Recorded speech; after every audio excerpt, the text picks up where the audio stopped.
Good morning, good afternoon, good evening. Welcome to the corner. It's your loyal and faithful host, serving up yet another meal that our Father made above heaven so that we could be strong, not faulty, not waver towards the walk in salvation that Christ created for us. Glory be to God, Father, Son, Holy Spirit.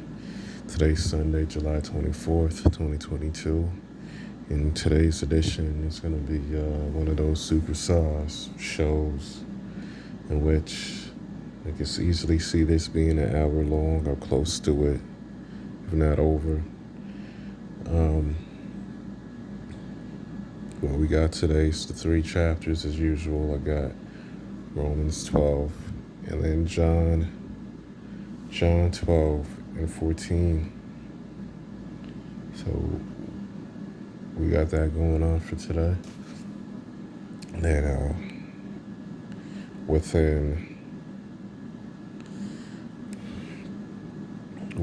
John, both Romans and John chapter 12 respectively, we got scriptures in Deuteronomy, Proverbs, Psalms, Zechariah, and Isaiah that edify both chapters. So as usual, I read in chronological order, and it's that. If you like what the channel does on a daily basis, consider subscribing, hit the notification bell so you know when the next video pops up. Share the word of God so that all who seek for it, all that search for it, will find it with no problems. Like and comment if you want to show your support towards me. As far as me, as far as me reading the Bible to you guys, I read from Common English Version of the Bible. You can find that in the App Store or Google Play, depending on the device that you use. So let's get started. We're going to get started with Deuteronomy chapter 32. Deuteronomy 32.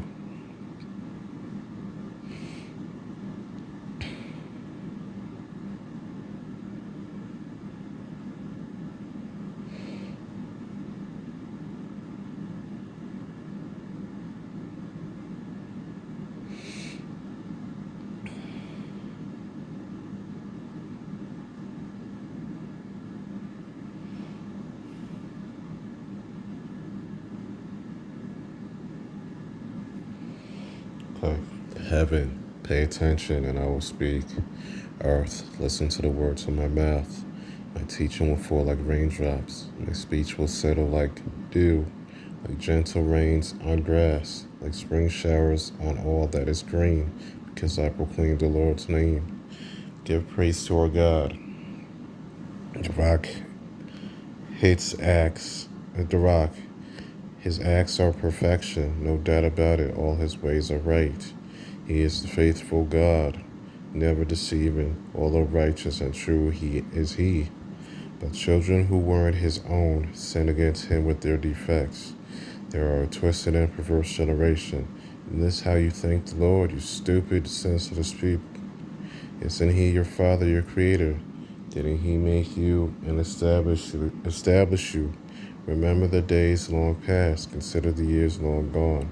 Ask your father, he will tell you about it.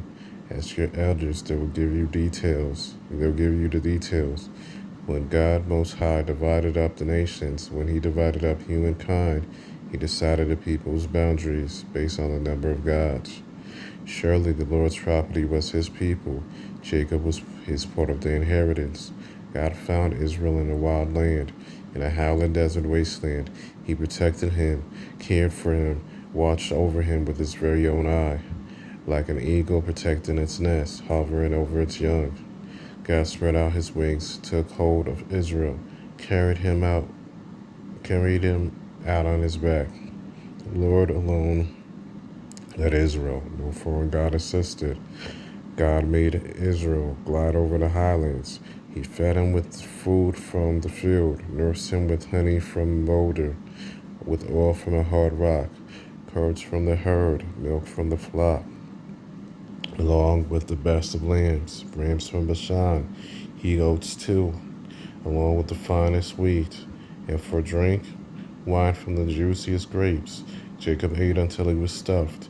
Jeshurun got fat, then rebellious. It was you who got fat.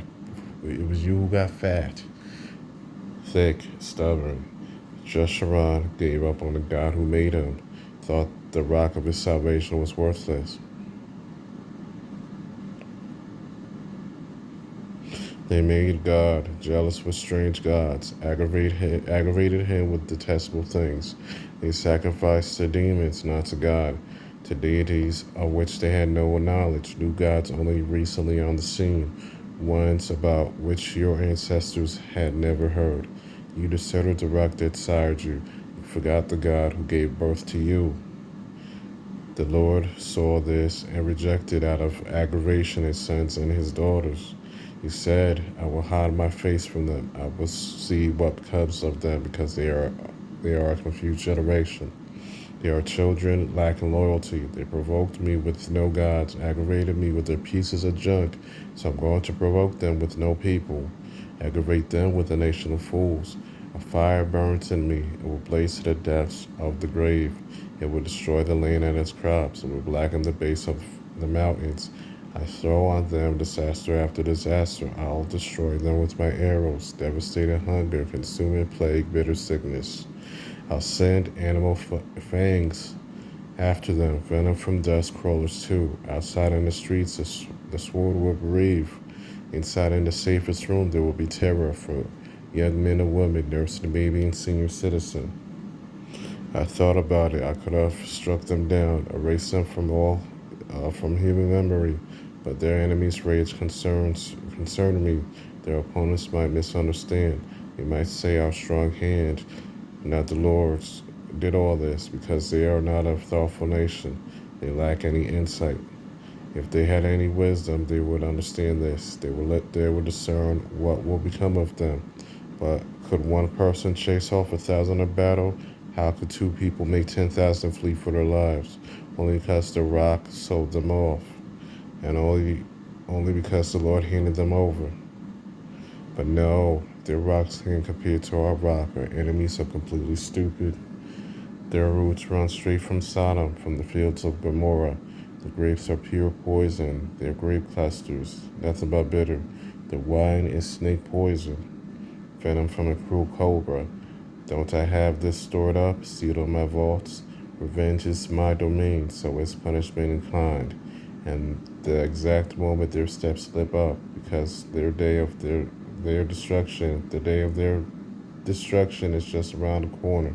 Their final destiny is speeding on its way. But the Lord will acquit his people who have compassion on those who serve him. The Lord will acquit his people, will have compassion on those who serve him, once he sees that their strength is all gone, that both prisoners and free people are wiped out. The Lord will ask, where are their gods, the rocks they trusted in, who ate up the fat of their sacrifices, who drank their sacred wine? They should stand up and help you. They should protect you now. Now look here, I myself am the one. I'm the one. There's no other gods with me. I'm the one who deals death and gives life. I'm the one who wounded, but now I will heal. There's no escaping my land. But now I'm lifting my hand to heaven. I swear by my own eternity, when I sharpen my blazing sword and my hand grabs hold of justice, I'll pay my enemies back. I'll punish in kind everyone who hates me. I'll make my arrows drink much blood, while my sword devours flesh. The blood of the dead and captured, flowing from the heads of my enemy generals. Heaven, rejoice with God. All you gods, bow down to the Lord, because he will avenge his children's blood. He will pay back his enemies. He will punish in kind those who hate him. He will cleanse his people's land. So Moses came and recited all the words of this poem, and everyone's hearing. Joshua, Nun's son, joined him. When Moses finished speaking all these words to Israel, he told them, "Set your mind on all these words I'm testifying against you right now, because you must command your children to perform carefully all the words of this instruction. This is no trivial matter for you. This is your very life. If it is by this means alone that you will prolong your life on the fertile land you are crossing the Jordan River to possess." The Lord spoke to Moses that very same day. Hike up to the Abarim mountain to Mount Ebro, which is in the land of Moab, opposite Jericho. Take a good look at the land of Canaan, which I'm giving the Israelites as their property. You will die on the mountain you have hiked up, and you will be gathered to your people, just like your brother Aaron, who died on Mount Hor and was gathered to his people, because the two of you were unfaithful towards me in front of the Israelites at the water of Meribah Kadesh in the Sin wilderness, because you didn't treat me with proper respect before the Israelites. You can look at the land from the other side of the river, but you won't enter there. Deuteronomy chapter 32. Let's go to Proverbs. Not Proverbs, I'm sorry. Psalms. Psalms chapter 6.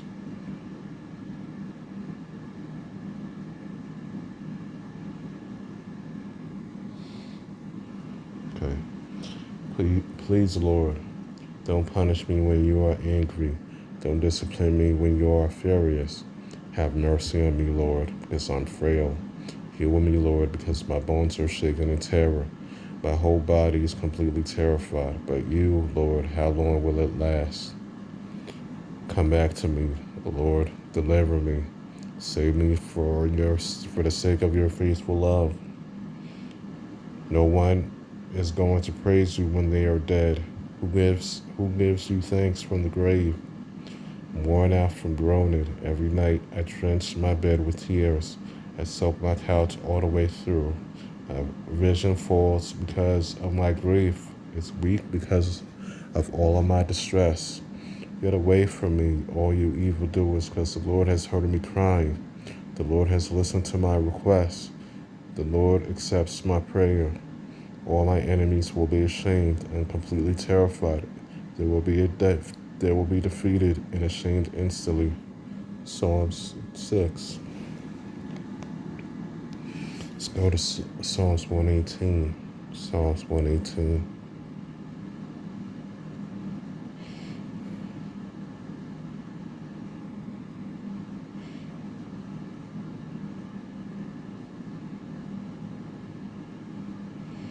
Okay. Give thanks to the Lord because he is good, because his faithful love lasts forever. Let Israel say it. God's faithful love lasts forever. Let the house of Aaron say it. God's faithful love lasts forever. Let those who honor the Lord say it. God's faithful love lasts forever. In tight circumstances, I cried out to the Lord. The Lord answered me with wide open spaces. The Lord is for me. I won't be afraid. What can anyone do to me? The Lord is for me as my helper. I look in victory on those who hate me. It's far better to take refuge in the Lord than to trust any human. It's far better to take refuge in the Lord than to trust any human leader. All the nations surrounded me, but I cut them down in the Lord's name. Yes, they surrounded me on every single side, but I cut them down in the Lord's name. They surrounded me like bees, but they were extinguished like burning thorns. I cut them down in the Lord's name. I was pushed so hard I nearly died, but the Lord helped me. The Lord was my strength and protection. He was my saving help. The sounds of joyful sounds and deliverance are heard in the tents of the righteous. The Lord's strong hand is victorious. The Lord's strong hand is ready to strike. The Lord's strong hand is victorious. I won't die. No, I will live and declare what the Lord has done. Yes, the Lord definitely disciplined me, but he didn't hand me over to death. Open the gates of righteousness for me so I can come and give thanks to the Lord. This is the Lord's gate. Those who are righteous enter through it. I thank you because you answered me, because you were my saving help. The stone rejected by the builders are now the main foundation stone. This is what happened because of the Lord. It is astounding in our sight. This is a day the Lord acted. We will rejoice and celebrate in it. Lord, please save us. Lord, please let us succeed. The one who enters the Lord's name is blessed. We bless all of you from the Lord's house. The Lord is God. He has shined a light on us. So lead the festival offering with ropes all the way to the horns of the altar. You are my God, I will give thanks to you. You are my God, I will lift you up high. Give thanks to the Lord because he is good, because his faithful love lasts forever. Psalms 118. Let's go to Proverbs chapter 25. Proverbs 25.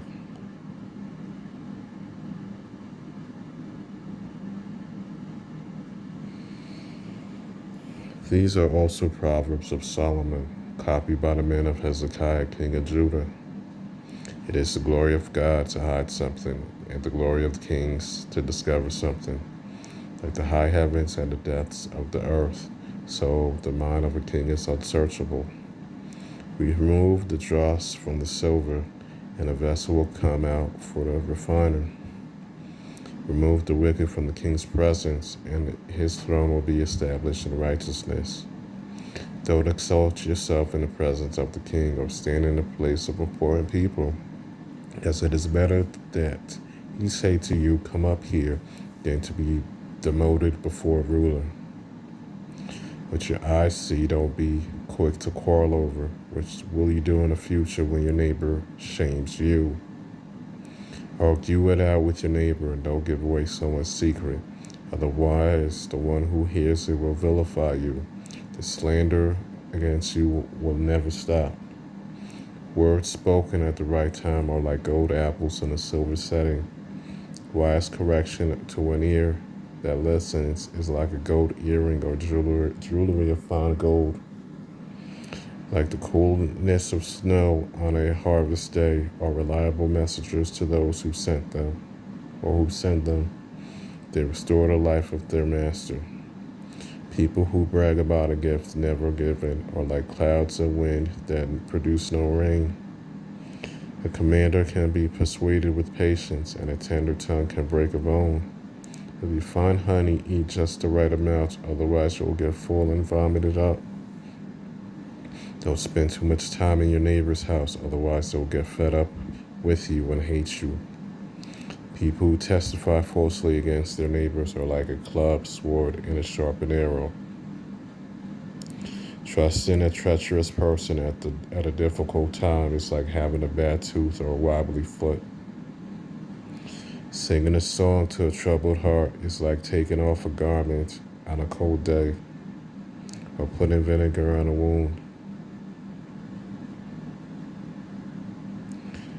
If your enemies are starving, feed them some bread. If they are thirsty, give them water to drink. By doing this, you will heap burning coals on their heads, and the Lord will reward you. The north wind stirs up rain, and a person who plots quietly provokes angry faces. Best to live on the edge of a roof than to share a house with a contentious woman. Good news from a distant land is like cold water for a weary person. A righteous person given in to the wicked is like a contaminated spring or a polluted fountain. Eating too much honey isn't good, nor is it appropriate to seek honor. A person without self-control is like a breached city, one with no walls. Proverbs 25. Okay. Let's go to Isaiah chapter 6. Isaiah 6.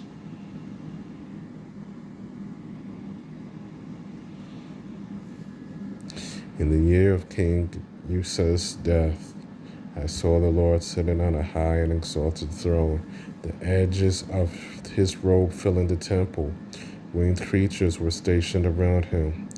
Each had 6 wings. With 2 they veiled their faces, and with 2 their feet, and with 2 they flew about.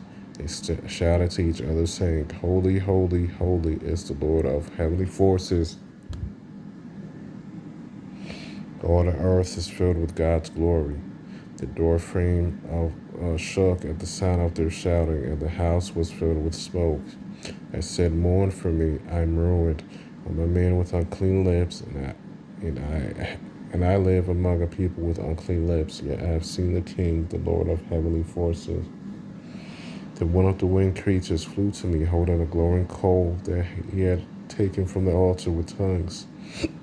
He touched my mouth and said, See, this has touched your lips. Your guilt has departed and your sin is removed. Then I heard the Lord's voice say, Whom should I send, and whom will go for us? I said, I'm here, send me. God said, Go and say this to the people. Listen intently, but don't understand. Look carefully, but don't comprehend. Mark the minds of this people dull. Make their ears deaf and their eyes blind, so they can't see it with their own eyes, or hear with their own ears, or understand with their minds, and turn and be healed. I said, How long, Lord? And God said, Until cities lie ruined with no one living in them, and there are houses without people, and the land is left devastated. The Lord will send the people far away, and the land will be completely abandoned. Even if 1/10 remain there, they will be burned again like a terebinth or an oak, which is when it is cut down, leaves a stump. The stump is a holy seed. Isaiah chapter 6. Let's go to Isaiah chapter 53. Isaiah 53.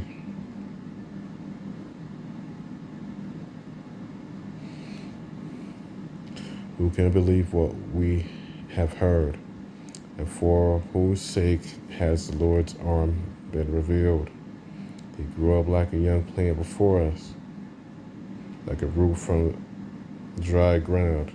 He possessed no splendid form for us to see, no desirable appearance.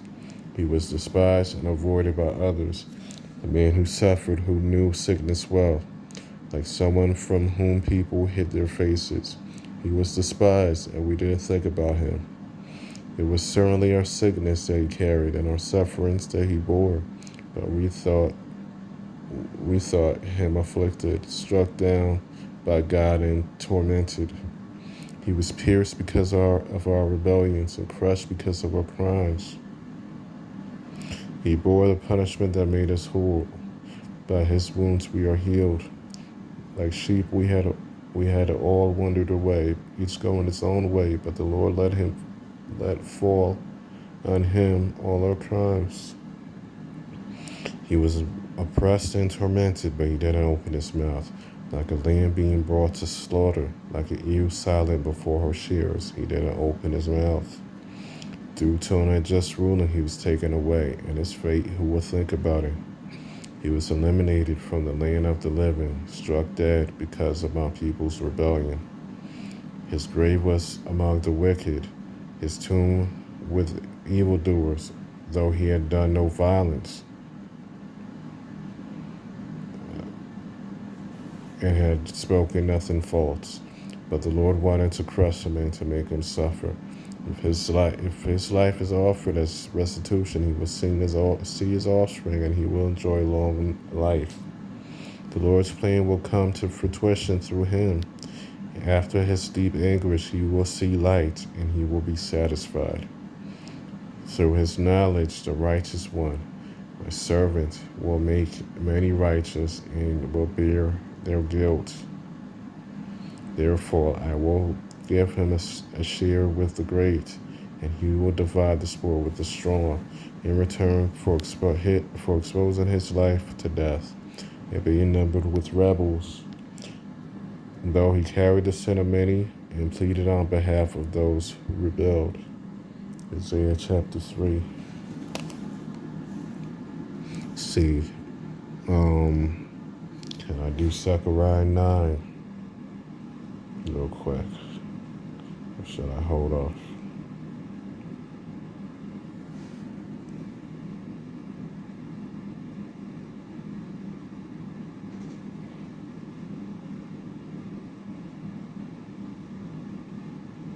Let's see real quick. Yeah, bear with me a second, guys.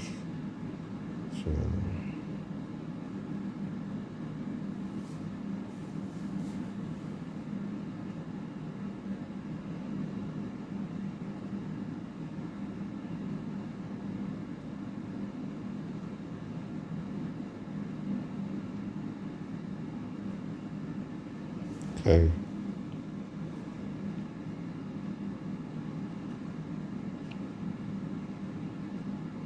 Zechariah 9. Zechariah chapter 9. I'll read this real quick, hopefully. A pronouncement. The Lord's word is against the land of Hadrach, and Damascus is its resting place for the city of Aram. And all the tribes of Israel belong to the Lord. Hamath also borders on it. Tyre and Sidon increase indeed each is exceedingly wise. Tyre built a fortress for herself. She piled up silver like dust and gold like the mud in the streets. But the Lord will take her possessions away and knock her wealth into the sea. She will be devoured with fire. Ashkelon will look and be afraid. Gaza will writhe in agony, and also Ekron, because her hope has dried up. The king will perish from Gaza. Ashkelon will to be inhibited. As an illegitimate child will dwell in Ashdod. I will eliminate the pride of the Philistines. I will remove bloody food from his mouth and place pieces of unclean food between his teeth. He will be a survivor who belongs to our God. He will be like a chieftain in Judah. Ekron will be like a Jebusite. I will encamp before my house as a guard against anyone departing or returning. A slave driver will no longer pass through against them, for I have seen you with my eyes. Rejoice greatly, daughter Zion. Sing aloud, daughter Jerusalem. Look, your king will come to you. He is righteous and victorious. He is humble and riding on an ass, on a colt, the offspring of a donkey. He will cut off the chariot from Ephraim and the war horse from Jerusalem. The bow used in battle will be cut off. He will speak peace to the nations. His rule will stretch from sea to sea and from the river to the ends of the earth. Moreover, by the blood of your covenant, I will release your prisoners from the waterless pit. Return to the stronghold, prisoners of hope. Moreover, declare today that I will return double to you. Indeed, I myself will bend Judah as a bow. I will fill it with Ephraim. Zion, I will rouse your sons against your sons. Greece, I will make you up like a warrior's sword. And the Lord will appear above them. His arrow will go forth like lightning. The Lord God will blow the horn. He will match. I'll be right back. You're listening to The Corner.